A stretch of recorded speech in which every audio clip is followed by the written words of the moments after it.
Hello, hello. Welcome back to the Balance Wand podcast, Soul on Fire. I'm your host, Jordan Younger, and I'm so happy that you're here.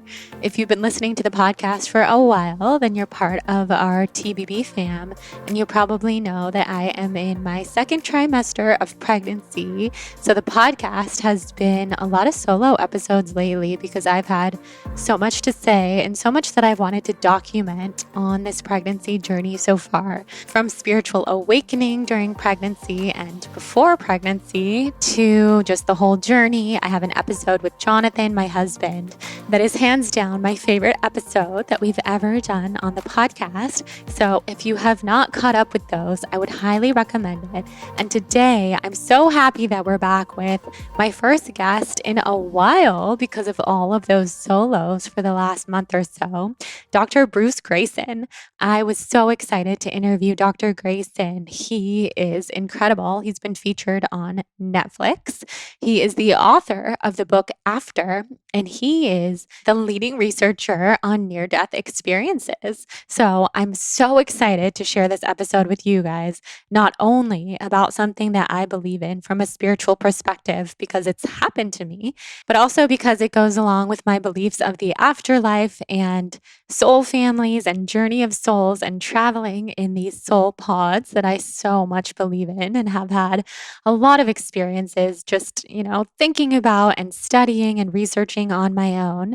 So to talk to an actual doctor, he is the Professor Emeritus of Psychiatry and Neurobehavioral Sciences at the University of Virginia, and he was previously on the medical faculty at the University of Michigan and the University of Connecticut, where he was the clinical chief of psychiatry. He has consulted with the National Institutes of Health and addressed symposia on consciousness at the United Nations and at the Dalai Lama's compound in India. And he has earned many awards for his medical research and was elected a Distinguished Life Fellow of the American Psychiatric Association, which is the highest honor bestowed by that organization. So you'll hear all about his interest in near-death experiences, how it began just a few months after he graduated medical school when he treated an unconscious patient in the emergency room who shocked him with knowing what was going on in a different room because she had left her body. So it's very, very cool for me to combine science with spirituality on this podcast. This is such a spiritual podcast, and I occasionally get requests, can you talk about the science behind all of this stuff? Because I know that a lot of us, we want to believe that there's something bigger out there and that we are meant for so much more. And our souls, we don't just come to this earth, be human for no reason, and then leave this earth and then nothing happens. I really don't believe that. So it's very, very cool to talk to an expert in something that fuses spirituality and science. And you should definitely check out Dr. Grayson's book, After. The subtitle is A Doctor Explores What Near-Death Experiences Reveal About Life and Beyond. And you can also see him in the Netflix documentary, Surviving Death. Although Dr. Grayson said maybe the entire documentary wasn't his favorite representation of NDEs, but I think it was still really interesting to watch. So Dr. Grayson, so happy to have him here and can't wait for you guys to listen because I forgot to tell him my near-death experience when we were talking. I wanted to just introduce the episode by talking about my personal near-death experience, although I do have a solo episode on this that was recorded in the summer of 2019, which I believe was called My Rock Bottom Episode and Why I'm Taking Some Time Off, which was something that resulted in me taking the rest of the year off of podcasting, which was a very, very, very big deal, something that I had never done before and have never done since. So I was very sick with Lyme. I'm going to keep this really brief so that we can get into the conversation, but I do want to tell you guys about it because this is one reason why I was so excited to do this episode. So this was the summer of 2019, like I said, the summer before my wedding, and I was being tossed around at this point from doctor to doctor. I was doing everything under the sun to heal Lyme disease and to heal all the different symptoms of chronic illness. So I ended up seeing a biological dentist, and that is a holistic dentist. There are not that many of them, but there are some really good ones in LA and in some other places. and they did an x-ray in my mouth and saw that I had cavitations, which are these little pockets of air that can be left behind in your gums after you have your wisdom teeth out if the person doing it didn't do a very good job of sealing it all up and making sure that bacteria doesn't get stuck in your mouth. So I had my wisdom teeth out when I was 18, meaning I had about, at that point, like 11 years of bacteria growing in those cavitations. So they found mold in those cavitations and Lyme. And that's very disgusting, but I had Lyme disease in my mouth, and the health of your mouth is so important because everything that happens in your mouth and in your gums drips directly down to your heart. And a lot of people say that everything goes back to what's going on in the mouth. So I was told by many different doctors, including the biological dentist, that the cavitation surgery could be the heal all, the cure all miracle for me. So, of course, I did it. And as with all of the surgeries that I had done up until that point, I was told, oh, don't even worry. It's not going to be that big of a deal. The recovery is not that bad. It's really going to be fine. And the only people who were really truthful with me about how difficult the recovery actually was were other Lyme patients who had had that surgery. I had a couple of good friends who had just had a hell of a time healing from that surgery. So I kind of knew what to expect, but I had no idea the true pain that would come. And I had had like my abdomen cut open. I had had really intense things, really intense surgeries, but this cavitation surgery was the most intense. So after the surgery, I was on a lot of different pain medication. And at the time, I was working with this THC and CBD pharmacy for pain, for management of Lyme. And I had been talking to the pharmacist before my surgery, and he said, we're really going to want to up your THC after your surgery. It's going to help you sleep. It's going to help you heal. I'm just going to give you this new formula and you're going to take it, and it's going to be so helpful.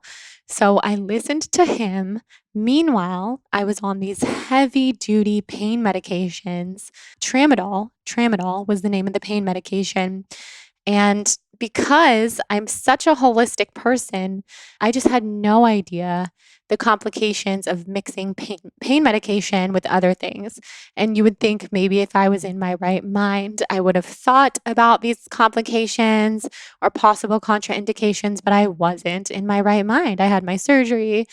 I was loopy. I was in severe pain. I was just in a twilight. So I ended up taking THC with tramadol, and then not only THC and tramadol, but I also took like 35 tablets of chlorella. And that was something else that I had been told by one of my doctors to take after the surgery to soak up all the bacteria that would be and the toxins that would be leaving my body. So 35 tablets of chlorella, tramadol, and THC. Then I went to sleep. I woke up in the middle of the night to go to the bathroom and somehow walked into the bathroom and felt all of my organs shutting down. And if you want to hear the whole story, you should definitely listen to the original episode that I did about it. But I sat down to pee and I couldn't pee. Nothing would happen. And so that started giving me a panic attack. I started feeling my organs not working. And then I floated above my body and I could see my body on the bathroom floor screaming for Jonathan and trying to breathe, hyperventilating, freaking out, seeing things because, mind you, I was not a THC person. So I'm like completely hallucinating at the same time. And I'm floating, my soul and my spirit was floating above my body. And I was looking down at my body thinking, this is how you die. This is how you're going to die. And I didn't want it. I was not going to accept it. I didn't want it. I remember almost swimming through the air to try to get back to my body and just praying and just saying out loud over and over and over again, I am not ready to leave. This is not how I'm going to do it. I am not going out by an accidental overdose of pain medication. This is horrible. So basically, Jonathan called my mom. She came down here. They tried to calm me down because I came back into my body, but I was completely hallucinating and hyperventilating. And we ended up looking up the complications between THC and tramadol. They were fatal. And, we ended up going to the hospital.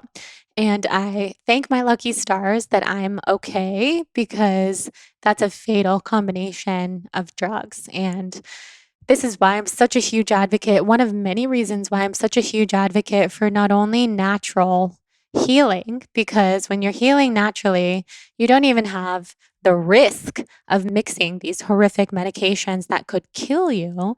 But beyond that, I didn't have a proper advocate. Like, I didn't have a doctor telling me, hey, by the way, make sure if you're taking tramadol, you're not taking anything else. Or the THC pharmacist saying, by the way, you should probably check and make sure that you're not being put on pain medication, because you would never want to mix pain medication with THC. Nobody told me any of those things. So my near-death experience gave me so much perspective, because I came back into my body and the first thing that I thought was, holy shit, I've been in so much pain for all these years. I've been, in some ways, wishing to die, as horrible as that sounds, but a lot of people with chronic illness will understand. And I came back into my body, and the only thing I wanted was to live. And the perspective that I got was nothing matters except for our health and our family. And that's about it. So that's why I canceled work commitments for the rest of that year. I think it was September 2019. And I just realized, if I'm not going to get healthy, I have nothing to live for. So, no, am I going to drag myself around and do things that don't matter to me? I'm just putting myself first, putting my health, putting my family first. This is a rock bottom, and I'm going to listen to this. And of course, there were so many larger things going on there with my angels and my spirit guides. And I just journaled about this experience for 6 months and learned so many things and gained so much insight. So that is a brief insight into why near-death experiences are so important to me, and something that I really, really wanted to cover on the podcast. And if you've had a near-death experience, I would love to hear about it. Please send me a message or an email, and I would love to read it. I would love to hear your experience. And I'm so happy that you survived if you had a near-death experience. Before we get into the episode, I want to thank our sponsor for today's show, Sakara Life. Sakara Life is my favorite plant-based delivery service. I am addicted to their meals. Seriously, it just makes life so much easier. Everything's so delicious. This morning, I had an adaptogen, gluten-free, vegan, totally healthy donut that was incredible. Sakara, you're amazing. So Sakara is a nutrition company that focuses on overall wellness, starting with what you eat. If you're looking to change your diet, instead of restricting what you eat, what if you nourish your body with the healthiest and most nutritious food? With Sakara, you're putting the best in your body so that you can feel the best. And I know that a lot of us are pressed for time. And so I think time is what gets in the way of a lot of our health goals. And Sakara definitely helps you save time. Their organic, ready-to-eat meals are made with powerful plant-based ingredients. They're designed to boost your energy, improve your digestion, and get your skin glowing. Their menu of breakfast, lunch, and dinner changes weekly, so it's super creative. They have visiting chefs, and so you'll never get bored. And it's always delivered fresh anywhere in the US. Along with delicious plant-rich meals, Sakara also offers daily wellness essentials like supplements and herbal teas to support your nutrition. Experience the power of organic raw cacao in their metabolism super powder. It works to boost energy, eliminate bloating, minimize sugar cravings, and reduce fatigue. And right now, Sakara is offering our listeners 20% off of their first order when they go to sakara.com/balanced and enter the code blonde20 at checkout. That's Sakara, SAKARA.com/balanced to get 20% off your first order. Sakara.com/balanced and enter code blonde20. With that, let's get into this episode with Dr. Bruce Grayson.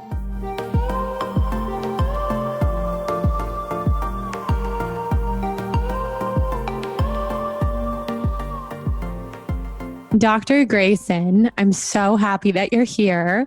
Your book on near-death experiences is so fascinating and is truly such a game changer for just fusing science with spirituality, which is so important. So tell our listeners a little bit about you and how you got started in this field.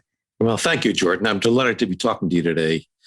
I didn't come into this field willingly. I'll tell you that. Mm-hmm. I started out in a scientific household. My parents were scientists and they were skeptics. As far as we knew, the physical world was all there was. We never talked about anything spiritual or religious in our family. It just wasn't part of our world. So I grew up with that mindset that what you see is what you get. And when you die, that's the end. And that was fine with us. That's just the way life was. So I went through college and medical school with that mindset. And then when I started my psychiatric training, just a few weeks into my internship, I was asked to see a patient in the emergency room who had overdosed. I went down to see her and she was unconscious. I couldn't talk to her. But her roommate who had brought her in was waiting for me down the hall in another room. So I went down to talk to the roommate, got information from her about the patient's background, what stresses she'd been under and so forth. Talked to her for about 15 or 20 minutes and then went back to see the patient and she was still unconscious. So she was admitted to the intensive care unit overnight. And when I saw her the next morning, she was barely able to keep her eyes open. She was still very drowsy. I started to introduce myself and she stopped me and said, "I know who you are. I remember you from last night." That just stunned me because I didn't know how that could be. So I said to her, "I thought you were out cold last night when I saw you." And she opened her eyes then and said, "Not in my room. I saw you talking to my roommate down the hall." Well, I just couldn't imagine what she was talking about. Yeah. The only way that could have happened is she had left her body and followed me down the hall. And as far as I could tell, I was my body. How can you leave it? Mm-hmm. So I was kind of fumbling around with what to say next. And she picked up my confusion. And then she started to tell me about the conversation I had with her roommate, where we were sitting, what we were wearing, my questions and her answers. And she made no mistakes. And I just couldn't understand how this was possible. But I had a job to do there. I was trying to help her with her confusion. I couldn't deal with mine. So I kind of pushed my feelings in the background and tried to deal with her. And in the next several days, as I tried to process this, I tried to tell myself that this was a trick someone was playing on me. Maybe the nurses were trying to fool me or something. I just couldn't imagine how it could be. But I didn't dare tell anyone about this. I mean, they think I was crazy. No one had heard about near-death experiences back in those days in the early 70s. So I tried to push it out of my mind. And then about 5 years later, one of my colleagues at the University of Virginia, Raymond Moody, wrote a book called Life After Life, in which he gave us the name near-death experiences and told us what they were like. And I realized for the first time that this thing that happened to my patient wasn't just one isolated incident, but it was part of a worldwide phenomenon that lots of people were having. I still couldn't understand it, but it was something that was definitely there. And as a scientist, I felt obligated to look into it and to study it and find out what's going on with this. It's not scientific to pretend something isn't happening, That's true. So I went toward it. I tried to start collecting cases. And a bunch of other people who had read Moody's book, scientists from other universities, wrote to him and said, "We want to study this also." So we got together and we formed an organization to support each other and to study near-death experiences. And this eventually became the International Association for Near-Death Studies, which has been going on for about 45 years now. Mm-hmm. So I started studying near-death experiences, and here I am 50 years later, still trying to understand them. Wow, that is so fascinating. So you've been doing this work for over 45 years. Yes. That's incredible. Yeah. Wow. So you have met so many people then that have had these near-death experiences. Yes. What have been some of the craziest or just the most wild stories you've heard? Well, I mean, it's hard to pick one up because every one is just amazing to me. But there were some that really just seemed hard to dismiss. And some of those are the ones that have accurate out-of-body perceptions, like the patient who saw me in the other room. But one of the ones that was most impressive to me was a 55-year-old truck driver who had crushing chest pain one day and drove himself to the emergency room. And they evaluated him and found that 4 of the blood vessels around his heart were clogged. So they rushed him to the operating room for emergency coronary bypass surgery. And during this operation, he left his body and he looked down and he saw his surgeon flapping his arms like he was trying to fly. And when he told me about this a couple of days later, I thought he had to be hallucinating. I had never seen anything like this. I've been a doctor for 30 years at this point. You don't see doctors on TV doing that. So I assumed it wasn't true, and he insisted it was. So with his permission, I talked to his doctor, and the surgeon sheepishly said, well, yes, I did do that. He had developed this unique habit that no one else had ever used as far as he could tell. He let his assistant start the procedure while he got his sterile gown and gloves on. And then he went into the operating room and watched them start the operation. And to avoid touching anything that wasn't sterile, he placed his palms on his chest where he knew they wouldn't touch anything. And then he pointed things out to his assistants using his elbows so he wouldn't touch anything with his fingers. And he wiggled his elbows around. It looked like he was trying to fly. Oh my gosh. That's so interesting. Yeah. There's no way the patient could have known about that. No, absolutely. Yeah. Wow. So cool. So what do you say to people that say that these near-death experiences are just dreams or hallucinations or just figments of our imagination? Well, as a psychiatrist, that's one idea that occurred to me, that these are just hallucinations. So I looked into that. And for one thing, hallucinations don't produce these accurate perceptions like the out-of-body experience does. For another thing, the near-death experience is not forgotten. I've talked to people decades after their experience, and it's like it happened yesterday. It's crystal clear in their minds. And I can't remember a dream I had 10 years ago, let alone a hallucination somebody had. So they fade pretty quickly. Furthermore, hallucinations are very idiosyncratic. Each individual has a unique one that no one else is like. And near-death experiences are the same all over the world and through the centuries. So there are no similarities between hallucinations and near-death experiences. They're very different phenomena. Mm-hmm.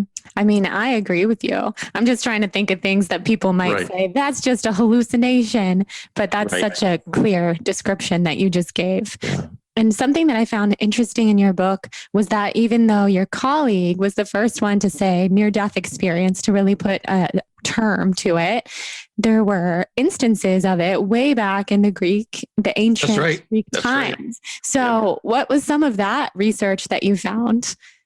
Well, again, there were a lot of cases, maybe 2 or 3 dozen that we know of from the ancient Greek and Roman literature. And one of the most astounding was written by Pliny the Elder in the 1st century. He wrote about a Roman nobleman who was pronounced dead, and he was brought to the undertaker, and his younger brother, made the arrangements for his funeral. And while he was on the embalming table, ready to be embalmed, he suddenly sat up, and he said that he had just been to his brother's house, and his brother had died. And he said that his brother told him that his brother wanted him to take care of his younger daughter, his little daughter. And he told him where there was some buried treasure in his backyard. And the undertaker sort of looking at this with his mouth hanging open. And then the brother's servant comes running into the mortuary saying that his master has just died. There's no way that this guy could have known about that. Yeah. He did. Wow.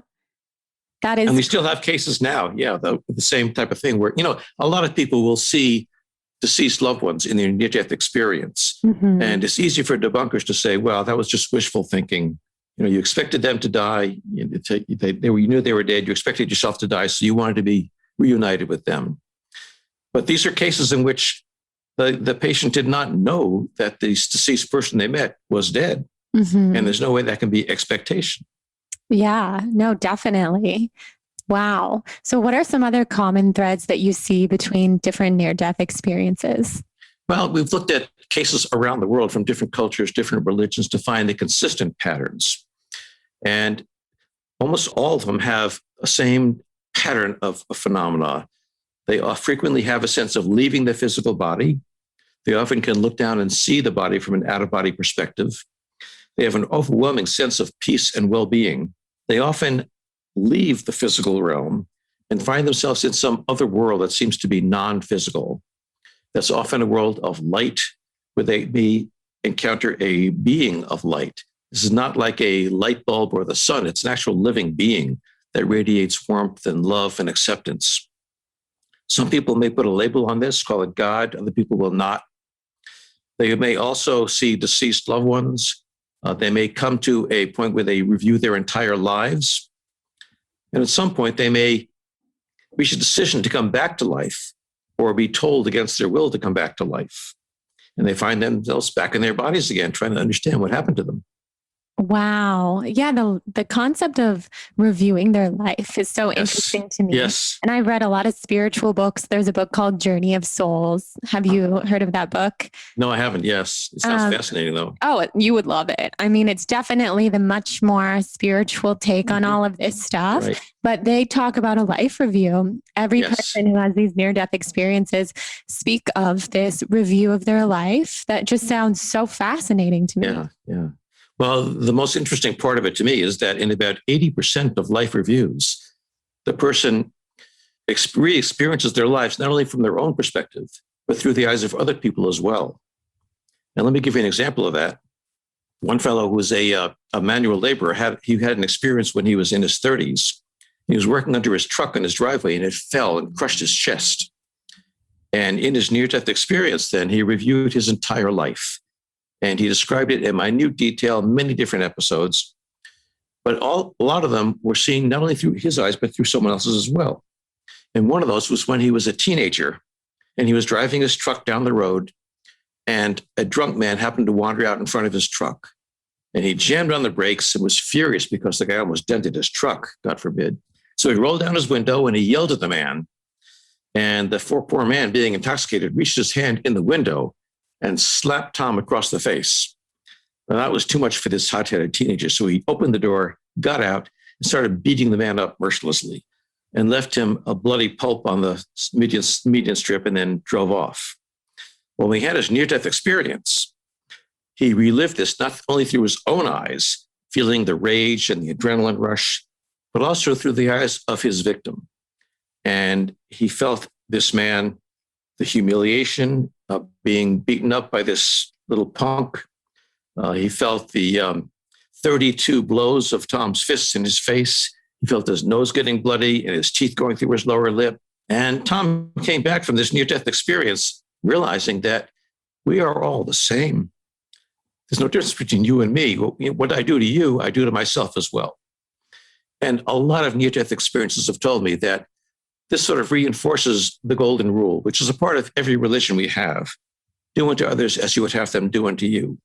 But they say for them, it's no longer a guideline we're supposed to follow. It's a law of the universe. Like law of gravity is here. You can't avoid it.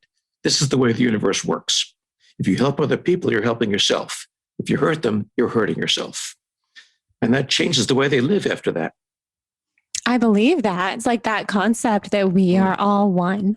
That's pretty much what I believe. And that makes so much sense. Yes. Another thing I noticed in your book is that a lot of people spoke of a guide, like a spirit guide or a lost loved one guiding them in the afterlife. Is that something that you can tell us more about? Right. Well, a lot of people do have that. Many will find themselves in this other realm and kind of confused about what's going on there. And then someone may come to them that they may recognize, like a deceased loved one, or sometimes just a spirit being they don't recognize, who will guide them through a life review and help them reassess what, I don't want to say good and bad, what they've done right and what they've done wrong or might have been a mistake. So they can, not so they can be judged, but they can come back and do it better next time. And these guides may show them around this other realm and eventually tell them, it's not your time. You have some more work to do. You need to go back. Interesting. So what do these other realms look like? Like, do they look different or the same for everyone? I'm so interested in the visual aspect. Well, when you ask a near-death experiencer what it was like, they almost always start by saying, there aren't any words. I can't describe it. So we say, great, tell me about it. So we know we're making them distort it by putting it into words. So they choose whatever metaphors they have available to them, which often are religious or cultural metaphors. So what they actually experienced is not the same as what they described to us. And when they describe the other realm to us, it's more or less a metaphor for what really happened. And many of them will rely on traditional religious images of heaven, but that's not really what they experienced. That's just how they want to describe it to us. In fact, one person told me he laughs when he hears people talk about pearly gates and so forth, because he said, that's such a poor imitation of what really happened out there. Really? So what does he say happened? It's you just can't describe it. Right. I experienced it, but I can't tell you about it. Yeah. Yeah. Wow. So people have had a lot of positive, light-filled experiences. Have you ever heard of a negative, dark experience? Because I know we think Yes. of heaven and then we think of Right. hell. Right.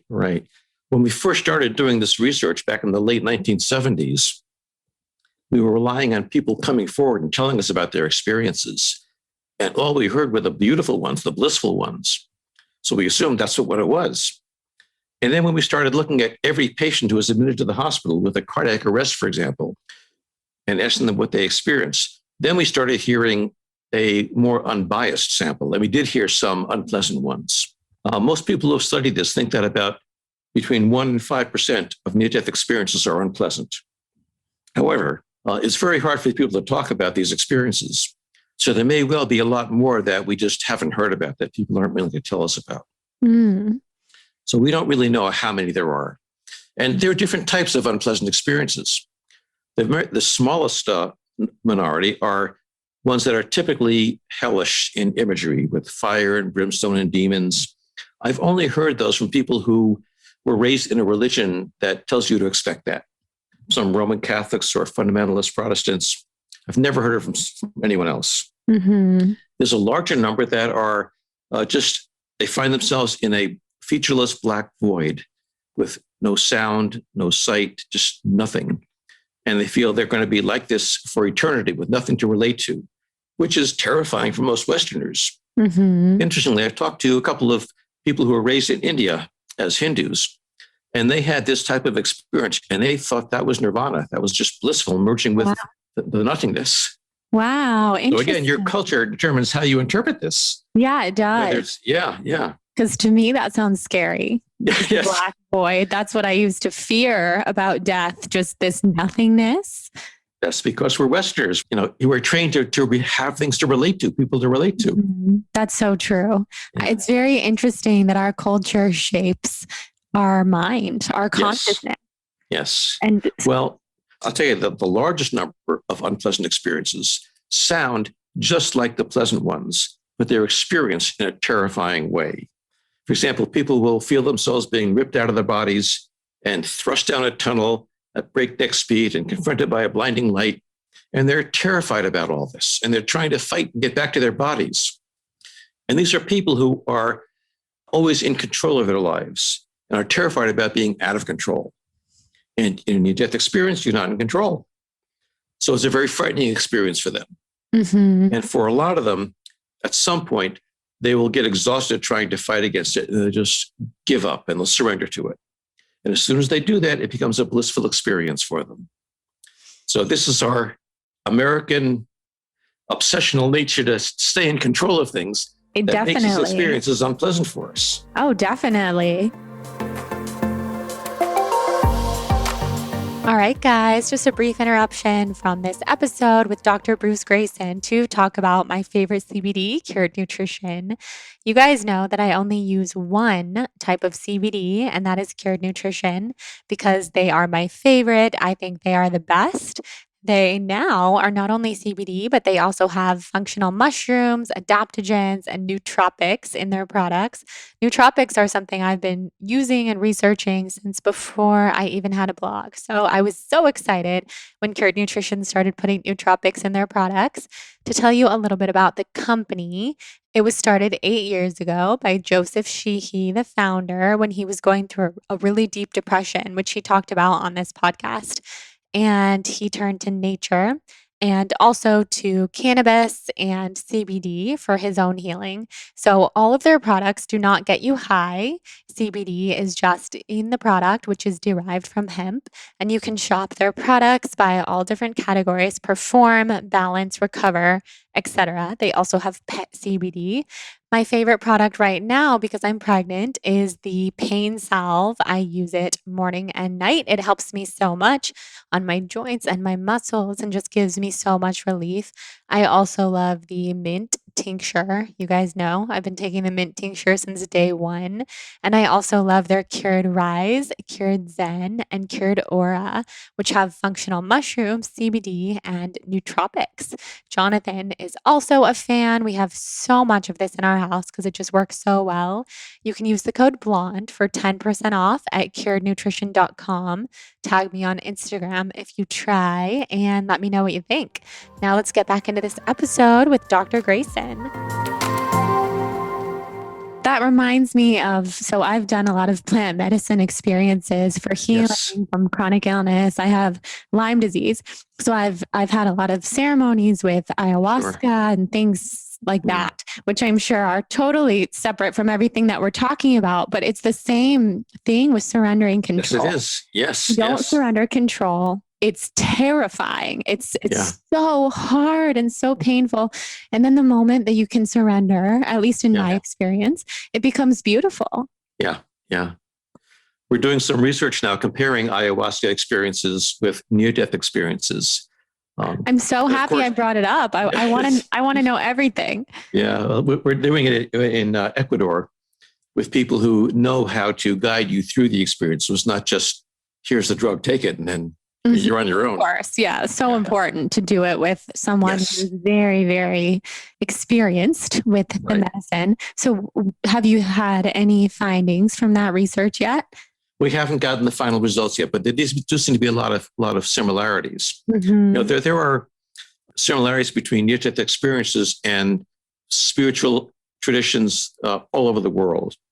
But one of the big differences is that most of the spiritual traditions give you a guide or a guru of some type to help you through it. And there's a long literature of these experiences that you can read and find out about them. But near-death experiences come to you unbidden. You're not trying to achieve it like you do with other means, and you usually don't have a guide for it. So you're stuck on your own trying to understand what happened to you. And that's very difficult for a lot of people. Oh, I can imagine to have an unwanted experience like that could be very, very challenging.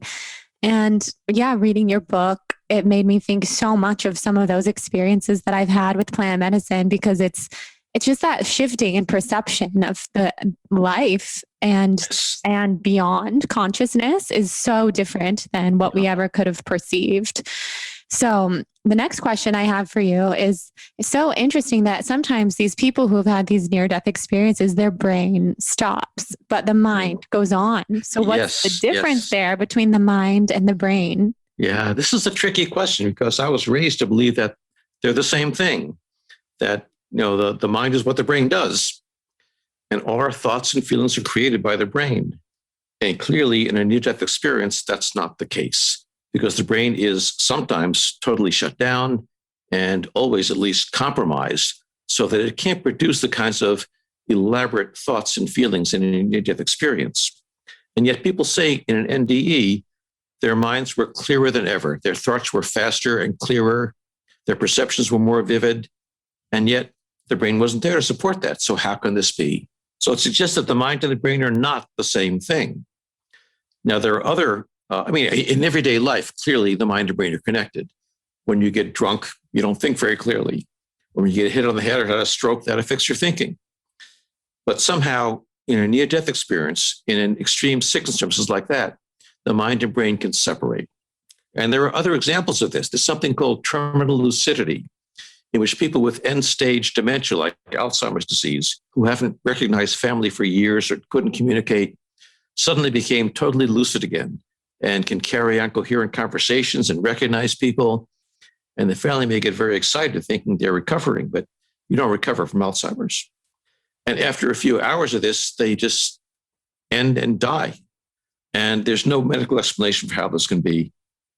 But if you believe that the mind and the brain are separate and that the brain somehow filters the mind, then as the brain deteriorates sufficiently, the mind can then flourish because it's not being filtered anymore.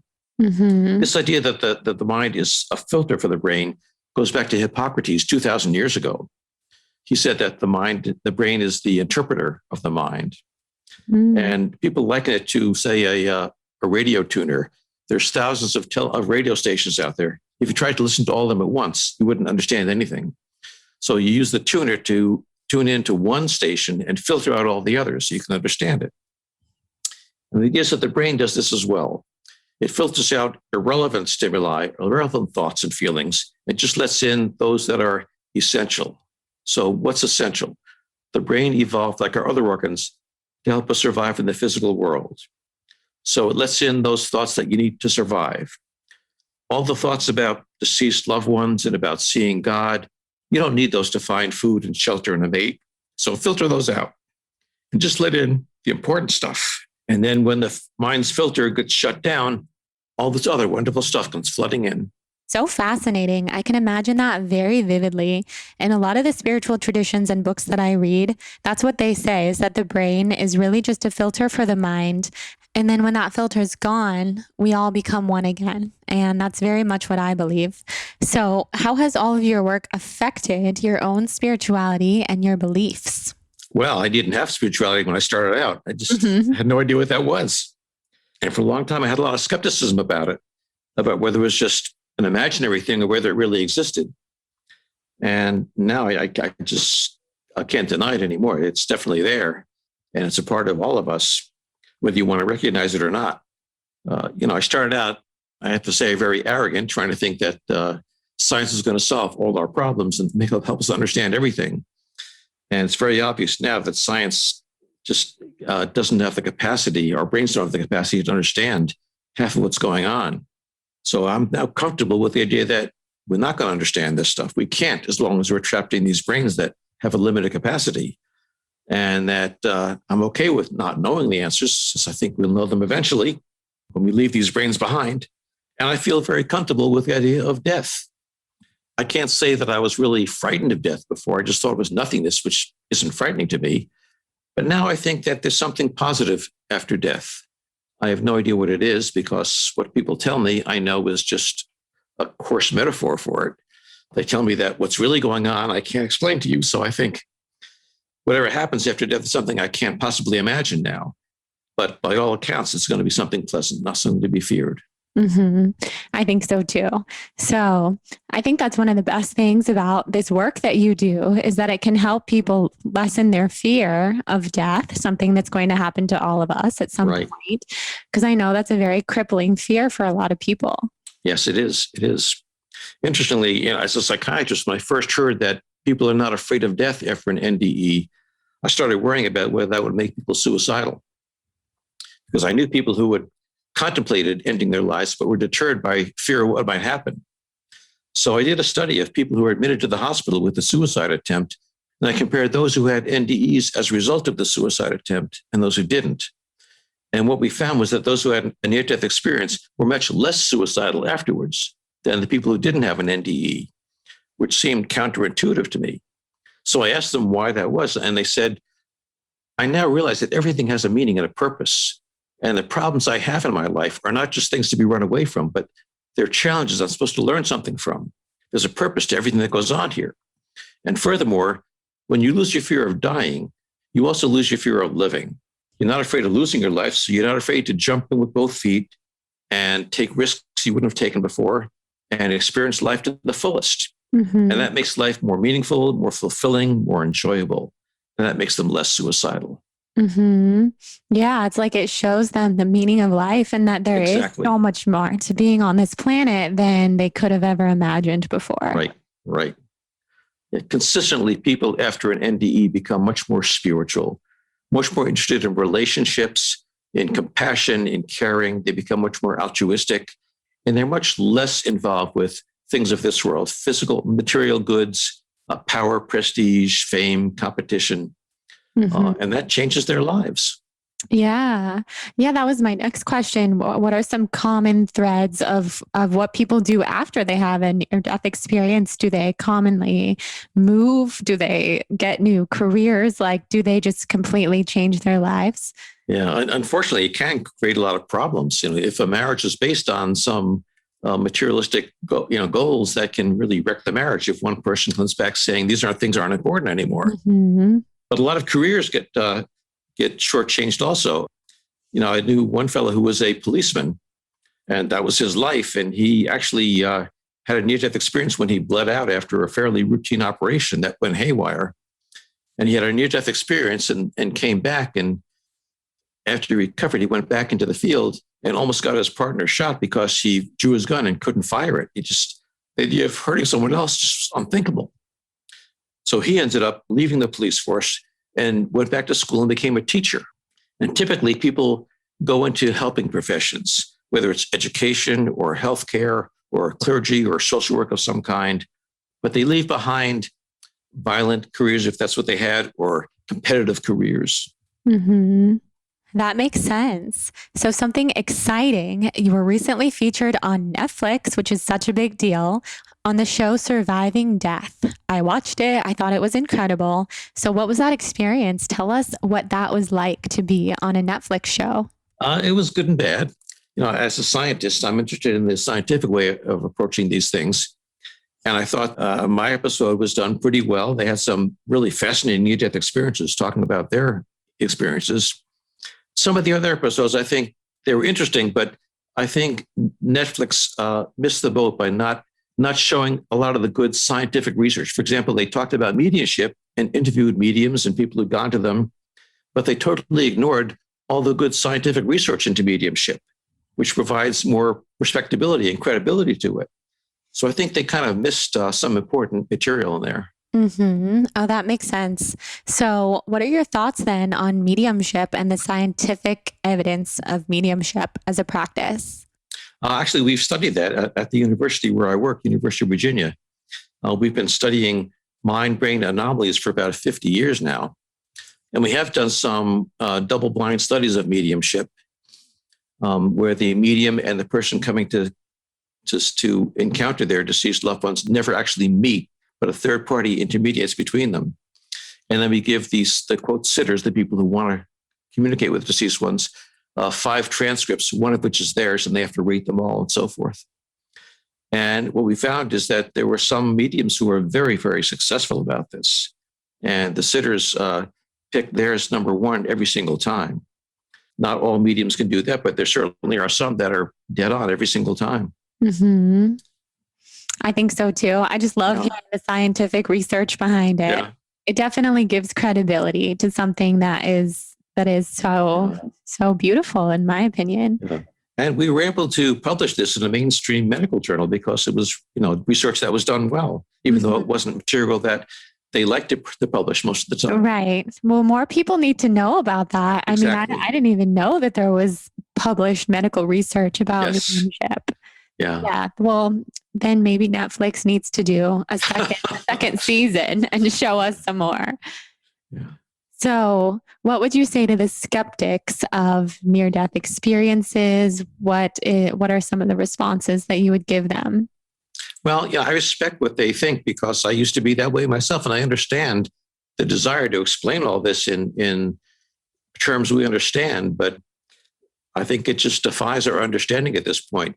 I can't say that we will never understand them, but I can't imagine how that can be. It's hard to understand how the brain can produce these elaborate near-death experiences. But the dirty secret of neuroscience is that the brain can't understand our normal everyday thoughts. We have no idea, absolutely no idea, how an electrical or chemical process in the brain can produce a thought. People have been studying this for more than a century. And we haven't got the slightest hint of a suggestion of an idea of how it could happen. And yet people insist, oh, yes, we'll understand it someday. Well, when is that going to be? We're making no progress now. So how can you say we'll understand it someday? Right. Yeah, that's a good response. Yeah. There's so much unknown out there. Yes. Yeah. I will say the attitudes are changing. That 50 years ago, when we first started talking about this in medical conferences, nobody knew what we were talking about. And a lot of them thought that we were just making it up, or our patients were, and we were just gullible. And now, when we talk to medical conferences, we often get doctors standing up in the audience saying, let me tell you about my near-death experience.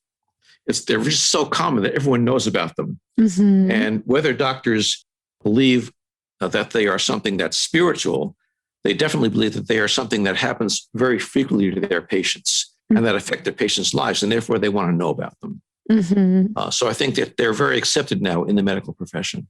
Mm-hmm. So you've seen a big shift over the last tremendous 45 years. shift. Yes, Mm-hmm. yes. That's good. That's amazing. And so I know you're a professor at the University of Virginia. Is this a subject that you teach to your students? It is. It is. Ooh. That's amazing. So in what context? Like, is there a near-death experience course that people take, or you teach this in other classes? It's in other classes. I teach a class in spirituality and psychiatry to the psychiatric residents. I'm invited to give grand rounds to the medical residents and the neurological residents and the family medicine residents, where I talk about near-death experiences. So we give them all exposure to it, just so they will not be surprised when their patients start talking about it. Yeah. Oh, that's wonderful. Yeah. What other topics do you teach about in spirituality and psychiatry? We talk about respecting patients' beliefs and not imposing your own beliefs on the patients. What do you do when the patient asks you to pray with them? Is it okay to do that or not? When patients challenge you and say, I want someone of my religion talking to me, not a heathen, and so forth. There's just a lot of issues and things like, how do you tell when a unusual spiritual idea is a hallucination or not? How do you know when it's a delusion or not? And how do you separate these things? What's the answer to that? It's difficult because a lot of psychotic patients will have delusions that are based in religious terminology. But spiritual experiences generally enrich people's lives. They make people feel better about themselves. Whereas the delusions and hallucinations are usually terrifying to people and make them feel worse about themselves and hinder their lives. So you have to look at the context in which the experience occurs. If it's a positive experience for them, it's probably a genuine spiritual experience. Mm-hmm. So interesting. Yeah. I would love to take that class. Sounds so fascinating. So what's some of the latest research that you guys are working on at the International Association for Near-Death Studies? What are some interesting things that you could share with us that are coming soon? Well, one of my colleagues, Marietta Pelvanova, is doing some studies now of people who have difficulty after a near-death experience, where they turn to for help, what kind of help they seek, what kind of help they receive, and whether it's helpful or not, and how it's helpful and how it's not helpful. And then we're also contacting the counselors who work with these people and asking them the same questions. What's helpful, what's not helpful, and seeing whether they have the same ideas that the experiencers do. We also look at what types of things bring people to seek help. What are the problematic parts of the near-death experience? So we're looking generally at the after effects, how they change people's lives, how to make that process easier for them, and so forth. Mm-hmm. That's so great. And what do you foresee for the future of this field? Well, fortunately, there are people who are much younger than I am who are looking into this now. There are some great scholars in Europe and in New Zealand and Australia who are looking into this, who have areas of expertise that are far beyond mine, people who know more about cross-cultural studies, know more about neurochemistry, electricity, who can look at different aspects of what's going on in the brain during these experiences. Maybe we can track down where this filter is in the brain that allows people to get out and so forth. Yeah. So there's a lot going on in this research that I'm hoping will take it far, far beyond where I can take it. Yeah. Oh, I can't wait to see. I mean, it's all so fascinating. Yeah, it is. It is. It really is.